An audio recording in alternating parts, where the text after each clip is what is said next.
there's a little something that we can always do, right? So my talk today is the Divine Father. And I found this quote from Spike Milligan, a British poet and playwright, and he said, "My father had a profound influence on me. He was a lunatic." And, sometimes, there's that adventurous spirit around a dad. When people think about difference between moms and dads, mom's the nurturer, or dad's the adventurer. Mom's the one saying, "Stop throwing the baby in the air," But dad is like, "Let him go camping, let him go bungee jumping, stop calling him every 20 minutes to check on him." Remember how mad I got when you said that to me? So I was like, but I have to check on him all the time. It's the father's influence that actually gets the little ones out of the comfort zone. Usually out of the mom's comfort zone too. But Eric Butterworth said the greatest mistake is in believing that we are only human. We are human in expression, but divine in creation and limitless in potentiality. That is what is working through us right here and now. Now, the Divine Mother, she knows for us the truth about us, and she holds that truth for us. But the Divine Father energy is the energy that is working through us to get us moving into our next greatest adventure. So through the Divine Father, we feel the inspiration, the excitement, the enthusiasm, all of those things that get us excited about moving forward again. The Divine Mother holds that for us. Knowing we can do it, the Divine Father tosses us in the deep end of the pool. Okay, that's what the Divine Father does. Now, in the ministry of Jesus, he talked about this a lot. He talked about the power of the Father within him, and he said that all the miracles he performed, they were not him, but the Father within that does all the work.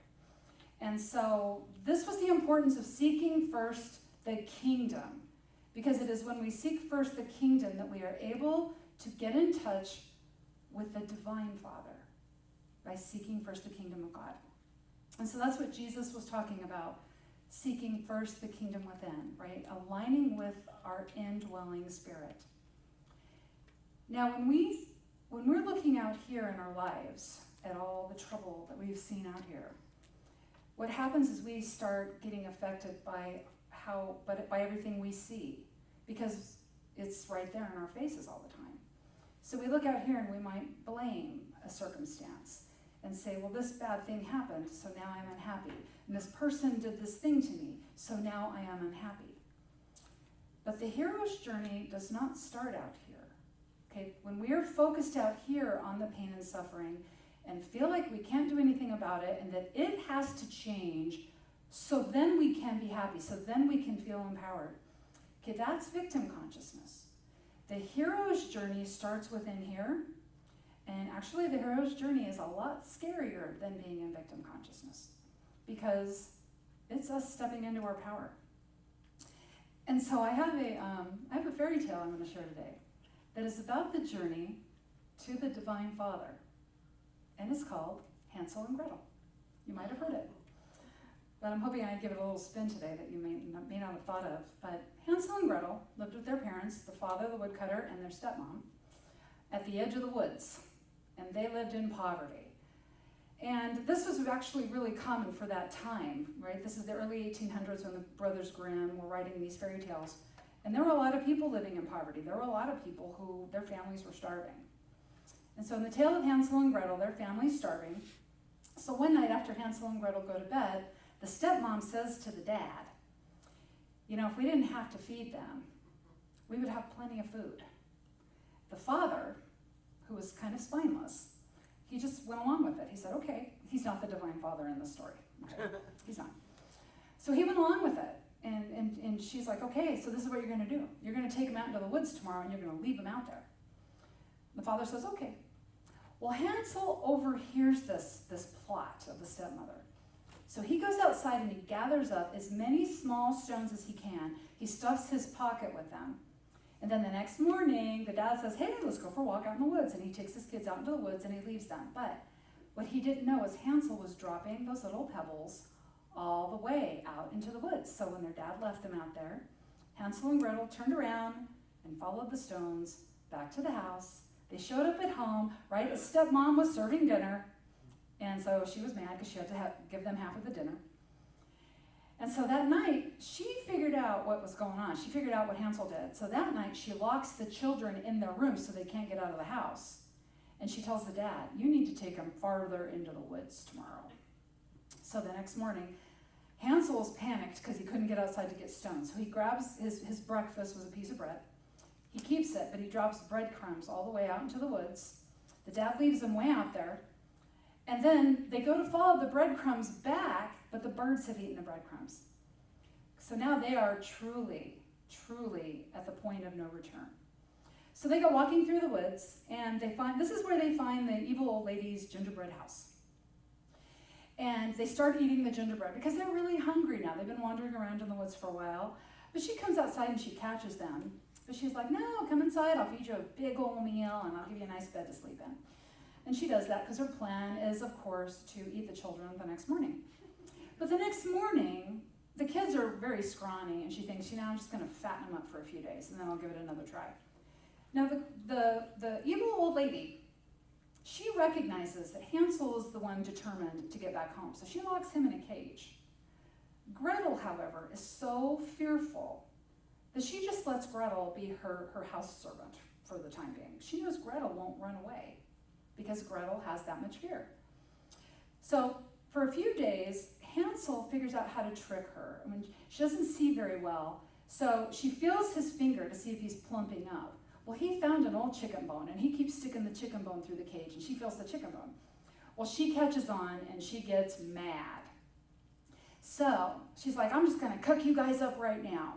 And she was angry. Well, now Gretel, her brother's locked in a cage. It's up to Gretel. This has become a life or a death situation.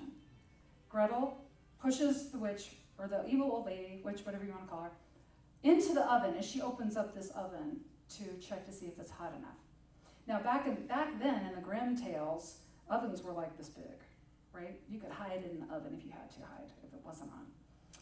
So Gretel did this. Now she pushes the evil old lady into the oven, shuts the door on her.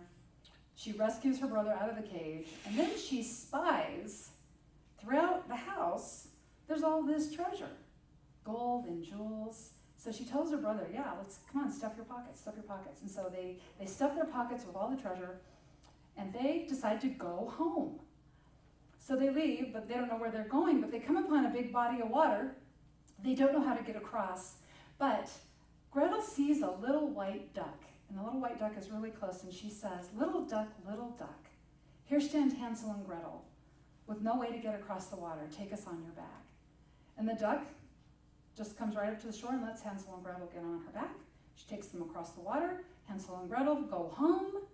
Mysteriously, their stepmom died while they were away. In some stories, she's the evil old lady, too, in the gingerbread house, so who knows about that. Now, the kids just returned home. Like nothing changed, but a lot had changed. They went on an adventure. They became strong. They came home with a treasure. Okay, they came home with a treasure. Now, this is a story about the hero's journey.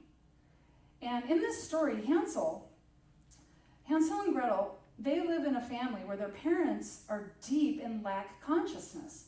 If they don't leave, they will have the same consciousness that their parents have, right? That lack, poverty, consciousness. So they basically have to leave. Now, Hansel represents the little me, okay? The little me part of us, the scared part that always wants to run back and go back to what's familiar, even though that may be hardship. He wanted to just get back home, even though his own stepmother was plotting against him, right? He just wanted to get back to where it was familiar. They go into the woods, and the woods represents that unknown part of our lives, right? We live on the outside of the woods all the time in our little reality. But when things start to change in our lives, especially when we don't want them to change, that's when we start going into the woods. Into the woods is where we face our fears, and it's where we experience spiritual growth.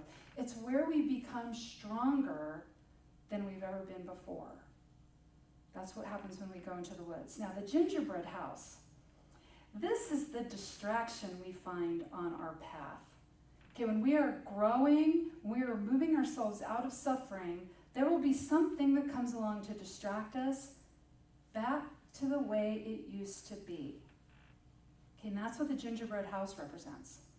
Now, Gretel, she represents the great me, right? She represents stepping into courage, even though she had so much fear in her that the witch didn't even bother to lock her up, right? She had so much fear, but she had to become courageous to save her and her brother, right? So that represents the great me, is when we step into that courage to do what it is that we have to do. Now, the white bird, the white duck, represents the spiritual guidance that we call forth. It's always available to us. It's just right there. And Gretel called forth spiritual assistance when she spoke to the bird. And see, spiritual assistance is always available to us. But how often that we just don't even ask. Even Jesus said that. Ask anything in prayer, you'll receive it. But so far you have not asked. You have not asked. So we get in a bind and we forget to pray for assistance to move through that. I know I do that a lot. Okay, so then they get home. Hansel and Gretel return home. They have these riches, which are their spiritual gifts. And the most interesting thing about this story is they go home as if nothing has happened. They don't go home and say to their father, "Why did you let her do that? Why did you let her talk you into that?" They don't say that. They don't confront him. They just accept him. And this is the deepest level of forgiveness that we can ever do. We look at that person and we just say, you know, they're a soul and a body struggling, making bad decisions, and that's just the behavior. So I choose to just see the light that is them. Okay, that's the deepest level of forgiveness that we can do. And that can be really hard to do. Like in this story, the dad was not perfect. He was far from it. In our own stories, right, there are people in our life who are not perfect, who are far from it. There are people in our lives that may even want to get us hung up on something, right? Maybe they're speaking bad behind our backs, or they want to see us not succeed, all right? The deepest level of forgiveness, just to remember they're a light in a body and they have their own struggle going on right now. So we also take that perilous journey into the woods. We conquer our fears, okay, we heal from that, we take in the spiritual gifts, and that's how we allow God to express through us, for us, as us. That's how we get to express those gifts into the world. So taking this journey, we take this hero's journey, we take it over and over again. We take it all the time. Anytime we find ourselves in a place of limitation, we have to take it again. We take it again. Why do you think there are 7 books in the Harry Potter series? Right? Because in the first book, Harry Potter overcame this thing that he had to overcome. And then all was good. But then in the second book, there was another thing he had to overcome. Okay, so he overcame things through 7 books, 8 movies. And that's what we're doing. That's basically what life is like. We're overcoming things all the time. But we take the journey because every time we do this, we find out more about who we are. We find out more about what we are, where we really come from. We find out about what we are capable of doing. Now, I know, like, I can say right now in my life, I'm stronger than I've ever been, like emotionally and spiritually. I look back to like in my 20s, and I'm like so much different than back then, right? So much different. And it's through these journeys that we take that we grow stronger. We grow stronger every time we have to endure pain and suffering and move through it. Now, the Divine Mother, she prepares us for the hero's journey by believing in us. And she sets us up for success in the hero's journey by making sure that everything we need is available to us. Okay, the qualities of spirit, love, and grace, which give us anything we need, they're always present, and they're always consistently, constantly moving through us, working for us, through us, as us. We just have to say yes to it. In the story where Jesus and Mary, his mom, were at the wedding, okay, remember she says, "Hey, Jesus, my son, we're out of wine." And remember he says, "Yeah, so?" He was kind of rebellious. And so she just ignored him. And she told the servants there at the wedding, "Do whatever he tells you to do." And then he turned water into wine. Then he did it. But she didn't try to push him into doing anything. She just had the servants set it up, make sure he could do whatever he needed to do. Right now, through the Divine Father, that's where we're taking that action. Because now things are set up for us. We just do what we have to do because we have the support. We have the spiritual support. All right, so I'm going to just mention 3 things that we can do that even when it feels really hard to get moving through this journey that we have to take. I'm going to talk about 3 things we can do that we can do, right, no matter what. So the first thing is we actually take action when we embody courage.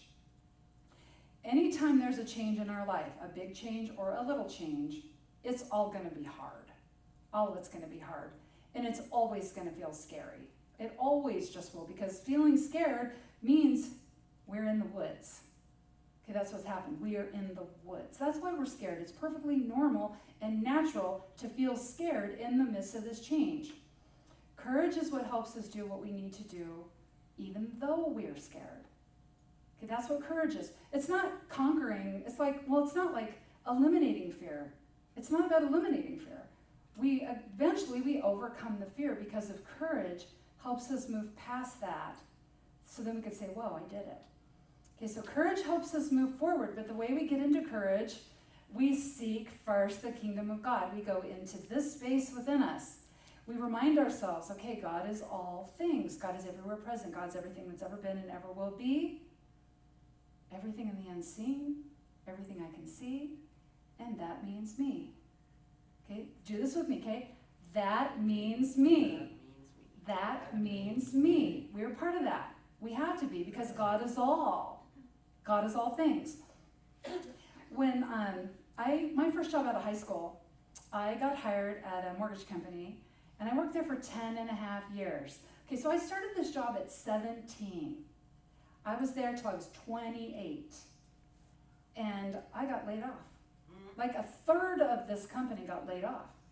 I was terrified because it was all I knew. I couldn't even imagine what I was going to do next. So you know what I did? After we got laid off, I ran back trying to get jobs in other departments. Calling in, hey, it's Deanna. Remember how great I was for you and I did all this work for you? Do you have a job? Hello? Hello? And that's basically what happened, right? I had all these doors slammed in my face. I was Hansel following those stones back to a place where I didn't even really have job fulfillment there. I didn't. I had no job fulfillment there. I mean, it was an easy job and I got paid well, right? It was the 80s and the 90s, so I got paid really good. But there was no fulfillment. And so now I'm in the woods. Okay, well, it's like, I'm in the woods. I might as well just take a big leap. And that's when I became a massage therapist. And that became a catalyst, even though that was a scary thing to go through. Because I had to become my own boss. And at the mortgage company, someone always told me what to do. I didn't have to think about anything. Now I became a self-employed person, right? And I had to handle my own life. It was crazy. That can be scary, taking responsibility for handling our own lives. But that ended up being a catalyst for many wonderful things. We don't step into those experiences of many wonderful things by staying in our comfort zone. And our comfort zone is the couch of the universe. All right, that's what it is, the couch of the universe. Now on the couch is designed for rest. The couch, we can watch others' adventures on TV. We can read about adventures in our books, but we're not having those miraculous adventures ourselves. Courage is what helps us get off the couch, even when we are terrified. Terrified, because it can be terrifying. In Jeremiah, it says, I am the God who is near, not a God who is far off. The heavens and the earth are filled with me. They are filled with me. That means no matter what we're going through, no matter how scary it is, because everything is God, all things are God, well, that means the activity of spirit can present and express through anything in our life. The potential for God to express itself through people we know or new situations is pretty high because God is all things. In Acts 17:28, the Apostle Paul said, for in him we live and move and have our being. Okay, he's saying in God we live. We're in God. We're swimming in it. We live and move and have our being. We are it. But then he goes on to say, for we are his kindred. Now, when we're using the word kindred about people, right, we say, we're kindred spirits, right? We're saying that, oh my gosh, we're so alike, it blows my mind. That's what we're saying. Okay, that is because we are kindred to God because we are created from God and we are created in God's image. So we're creating in our life as God creates in the universal. Okay, so we are kindred. We are alike. We're a miniature. We're the miniature. We're the mini-me of God. Okay. So God is in all things. God is in all things. We just go to that place right here. We seek first the kingdom of God. We have courage. We can do it. We can do it. Right? Trust that God is working through all things. That's when we start the hero's journey. Now, we take action when we understand the power of our words. Every day, our words are building a life that's either more fear-based or more love-based. Our words are building a life that makes us feel more limited or more like, whoa, I could do anything. Okay, that's what our words are doing every day. Remember, Gretel used the power of her words to call forth assistance from Spirit. That's what we use our words for. Really, if you think about it, every word you speak, you're calling forth some activity of Spirit. So what do you want to be saying? I am guided. The doors are open for me. I'm in the right place at the right time, right? We don't want to be complaining and blaming. We want to be speaking words that are encouraging, not just other people, but ourselves too. Okay, that is the power of our words. Now, it's in the power of our words also. This is where denials come in or work so well with affirmations. And a denial is not about denying the existence of something. Because, I'll tell you, when I have pain in my body, I'm not going to be like, I have no pain, because I'm feeling it, right? We cannot just deny that something exists in this life where we can see and feel everything. What we're denying is that it has any power over us. All right, okay, yeah, I may have some pain, but I may have pain, but I still know. I go here. There's that works within me that rejuvenates my cells. There's that works within me that gives me divine direction. So I receive direction on where to go to get maybe some support. It's like, Deanna, call your chiropractor. Okay? You receive that direction, right? Yeah. I have to have instruction from the divine to remember to go see my chiropractor. Okay? Now, when we do denials and affirmations, what that really is casting the burden. Remember when Jesus said, oh, if your burden is heavy, take my yoke, because my burden is light. Okay, that's us casting our burden. So what that can look like is, well, maybe I am sick right now. Maybe I am struggling financially. Maybe I am lonely. Maybe I am in a place of emotional upset. Maybe I am really, really struggling. Maybe I am. But, and this is where big buts are really good, but there is an unlimited force that works through me, for me, as me, is always available to me, and it is always seeking out my good. It is always seeking to express my good in my life. There is that. I may not know how to do this, but there is that in my life. There is that within me that knows what to do, how to do it, and it compels me to act on what it knows. God is the giver and the gift, because God is all things. God is all things. So, our words have power. They have the power we give them. Right? We want to remember that our biggest block to receiving goodness in our lives is us. I take a look in the mirror, right? It's like, I'm the one. I did it.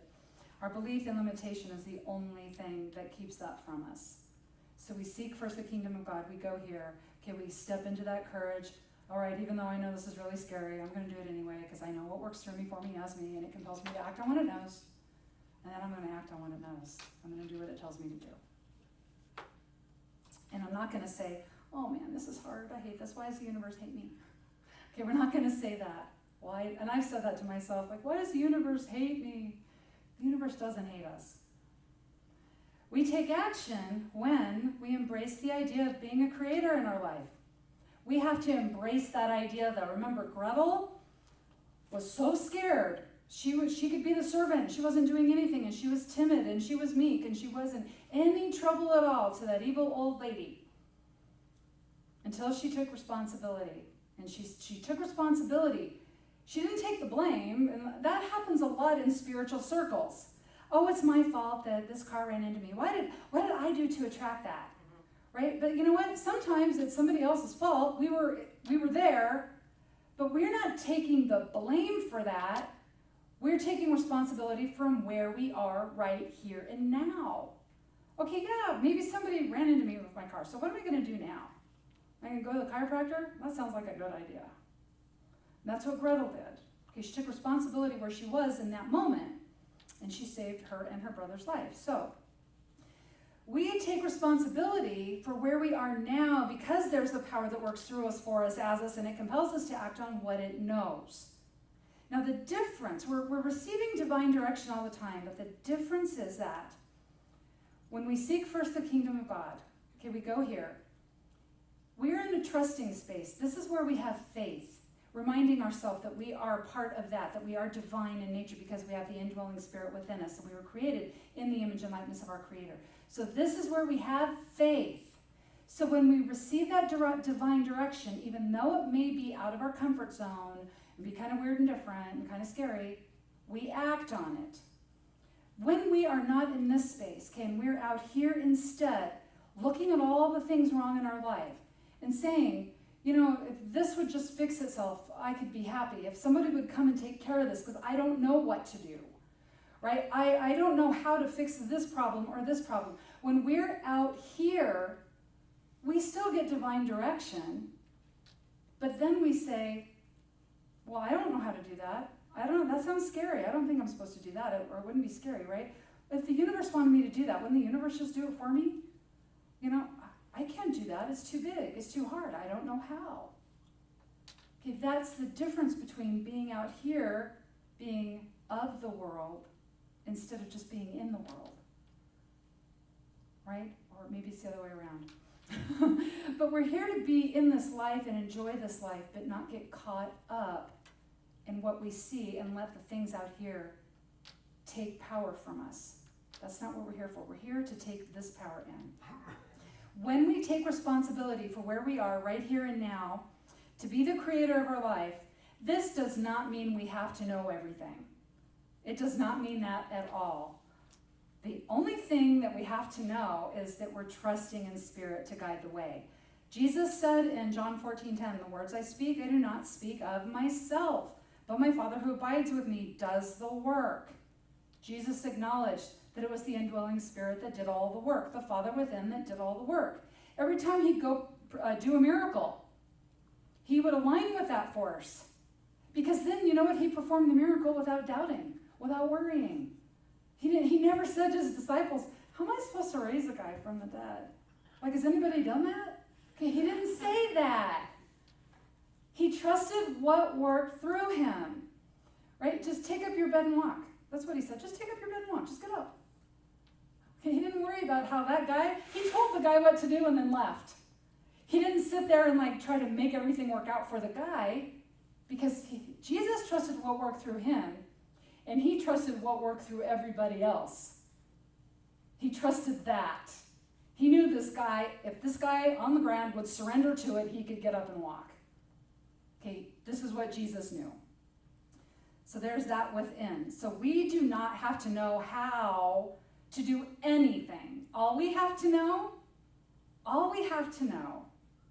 is that we need to follow divine direction. That's all.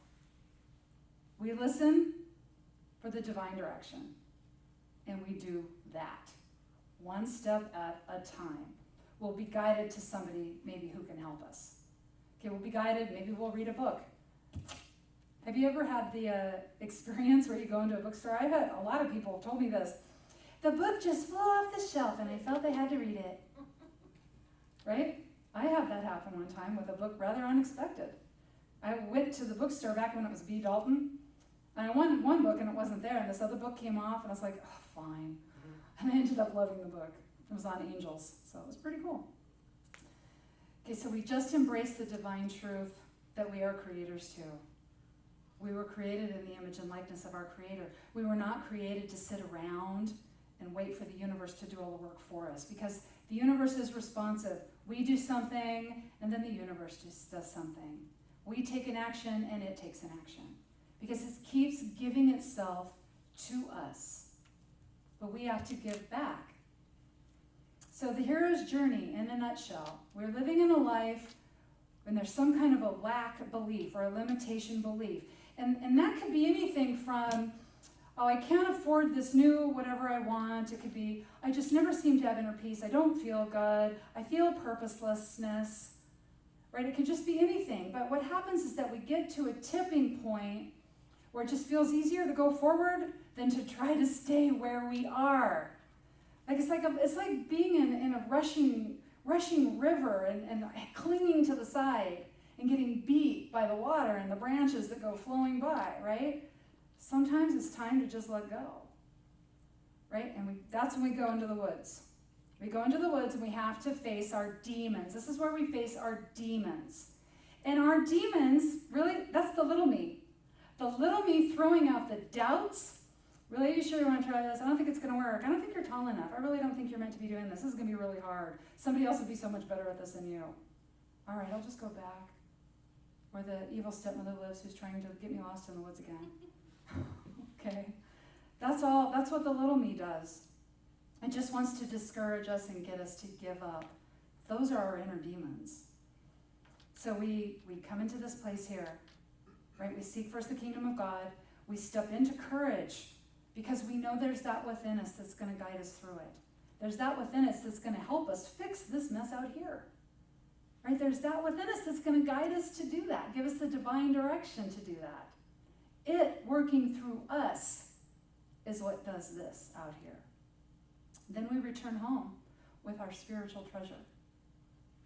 Now, Hansel and Gretel went into the vast unknown. They faced their fears. They claimed their spiritual treasures.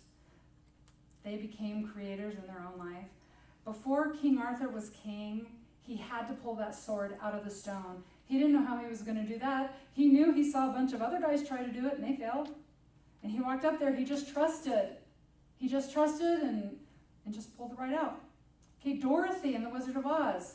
She had to get to a point where she discovered, she kept trying to get these people out here to help her. Oh, the wizard, please help me, She discovered that it was her shoes, right? It was her. She had the power in her all along. Even Alice in Wonderland.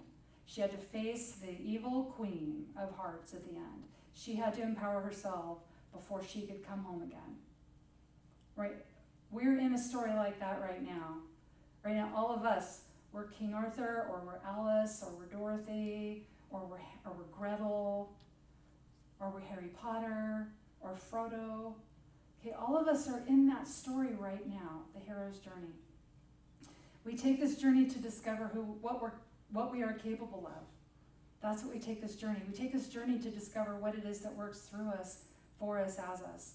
And this allows us to be that authentic, willing, open channel for God, so that we truly are the activity of God in this world, right? That we're giving. Our heart is the activity of God in this world, right? Our thought, our voice, our ears, our arms to hold others.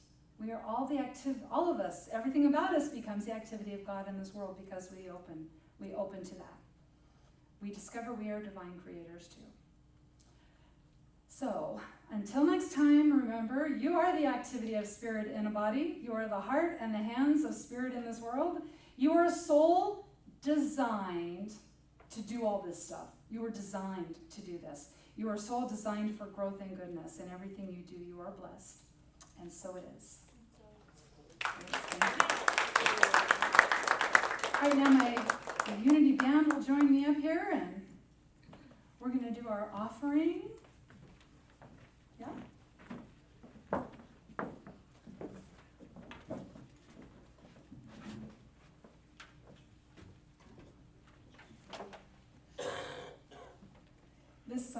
This song we're going to do is I Am Free, I Am Unlimited. It's one of my favorite oldies but goodies here.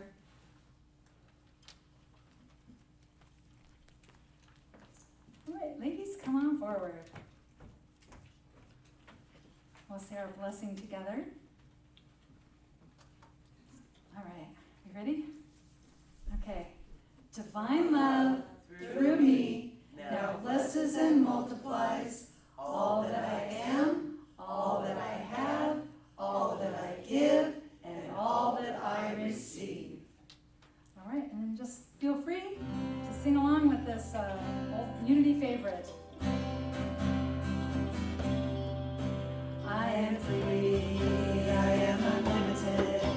There are no chains that bind me. I am free, I am unlimited. Right now, right now. I am free, I am unlimited. There are no chains that bind me. I am free, I am unlimited. Right now, right now. You are free, you are unlimited. There are no chains that bind you. You are free, you are unlimited. Right now, right now. You are free, you are unlimited. There are no chains that bind you. I am free, you are unlimited. Right now, right now. We are free, we are unlimited. There are no chains that bind us. We are free, we are unlimited. Right now, right now. We are free, we are unlimited. There are no chains that bind us. We are free, we are unlimited. Right now, right now. That's one of my favorite songs. I love it. Thanks for singing along. All right, now we bless all this good that goes out into the world to do great things. This good that is the activity of Spirit moving through each and every one of us. Then becomes the activity of Spirit moving through us and into the church, and then through the church and into the community and out into everybody's lives. So we bless this right here and right now. Amen. Amen. All right, I have a few announcements. This will be quick. Remember Sundays at 8:50 a.m. we have our Course in Miracles group, and it is done at 9:50 a.m. just in time to come in here for the 10 a.m. service. Our choir meets almost every Thursday at 5 p.m. If you'd like to join the choir, the band. We now have volunteers in place for our youth program, and so the plan is just when kids show up, they'll just come in here to the sanctuary, and then they will go back with one of our volunteers or two of our volunteers back into the crystal room in the back. Tomorrow is the full moon celebration. It will be at 5 p.m. You can bring a snack to share, and all are welcome. All are welcome if you would like to do that. Tomorrow, Annie will be leading the ceremony, and yeah, so it ought to be fun. She has a mythic perspective on things, so it'll be a lot of fun. This coming Tuesday, we're starting up our dream group, and we'll be meeting at noon and going till about 2:15. And what we're going to do in this group is we're going to go deep into dreams, right? I'll guide you through a weekly meditation to help you get more familiar with the dream guides you have. But our dreams have a lot of messages for us. And when we do the class, I'll share a couple of crazy dreams I've had that told the future. So sometimes even dreams do that. Next Sunday, right after church, we're going to have our leadership committee meeting, and we're going to be talking about some upcoming events. If you think you'd like to come in and just sit and see what's going on, see if there's someplace you'd like to volunteer, we call ourselves Team Unity, right? So Team Unity is meeting next Sunday. The following Sunday, right after service, Reverend Deanna will be meeting with our new Unity ambassadors to set up our new meet and greet program. So I'm real excited about that. There will be a light lunch served. So what a great reason to just like show up and see what's going on, right? So that'll be 2 weeks from today. The second Saturday in July, which will be the 13th, we're having our bacon book sale. Finally got the date down. So we're collecting your old books that you don't want to have anymore. I know so many people are decluttering right now. So those books that you just know you're never going to read again, bring them on down and we'll put them in our book sale. Any books we don't sell, if they can't go into our Unity library, they'll probably go to the library here in Yucaipa or the library in Redlands. And then at the end, toward the end of July, like the third Sunday, we're going to have our new member class if you are interested in becoming a new member here at Unity of Yucaipa. Right, any other announcements? When was that again? The new member? Yeah. That will be July 21. Okay. And I'll invite you to that on an event, okay? Yeah. What's the date for the book sale? The book sale will be Saturday, July 13. We also, yes, Can we just drop them off during the week here? absolutely. Is it open or we just do it in the box? You know, if you want to leave them in a box, you can do that. I'm here Tuesday, Wednesdays, Thursdays. If you want to call down here and see if I'm here, or if you want to bring them on Sunday when you come in, and I'll keep my eye. If I see some books sitting outside when I come down here, I'll bring them in. And we have somebody that comes down here every day because we have a church cat. And he wants to be fed every day. And now the weather's heating up. We also have some plants that really want to be watered every day too. So there is somebody here every day. And so if we see books sitting out there, we'll be sure to bring them in. Okay? All right, any other questions? We do have a wonderful email blast that comes out every single week that has all these events. And so if you would like to receive our weekly email, you can get your email address to me or to Judy or to Ann. If you want to fill out like the green card, I think in the back, that'll give us your email address and we'll automatically put you on the email list. Okay? All right, are we ready to circle up and sing our peace song?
Sure, the light of God surrounds us, the love of God enfolds us, the power of God protects us, and the presence of God watches over us. Wherever we are, God is, and all is well. Amen. Woo! And we'll have some fellowship time next door if you would like to get some coffee or drinks.